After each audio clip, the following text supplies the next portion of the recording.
Ukraine যুদ্ধ বন্ধের আলোচনায় যুক্তরাষ্ট্র সম্পৃক্ত থাকলে প্রেসিডেন্ট ভলাদিমির জেলেনস্কি শান্তির জন্য প্রস্তুত নন বলেছেন মার্কিন প্রেসিডেন্ট ডোনাল্ড ট্রাম্প। তবে যদি তিনি সত্যিই শান্তির জন্য প্রস্তুত হন তাহলে তাকে পুনরায় হোয়াইট হাউসে আসার আমন্ত্রণ জানিয়েছেন ট্রাম্প।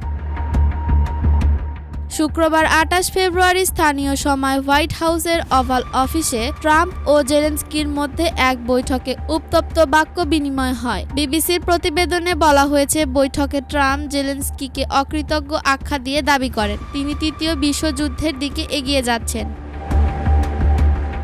জেলেনস্কি বৈঠকে বলেন তিনি যুদ্ধবিরতির পক্ষে হলেও রুশ প্রেসিডেন্ট ভলাদিমির পুতিনের সঙ্গে কোনো আপোষে যেতে চান না। এছাড়া খনিজ সম্পদ নিয়ে দুই দেশের মধ্যে কোনো চুক্তিও সই হয়নি বলে জানান তিনি। বৈঠকের শুরুতেই ট্রাম্প সাংবাদিকদের সামনে জেলেনস্কিকে আক্রমণ করে বলেন, আপনার দেশের মানুষ খুব সাহসী, কিন্তু আপনাকে হয় রাশিয়ার সঙ্গে একটি চুক্তি করতে হবে, নয়তো আমরা আপনাদের পাশে থাকব না। আর আমরা যদি না থাকি তাহলে আপনাকে একা লড়তে হবে।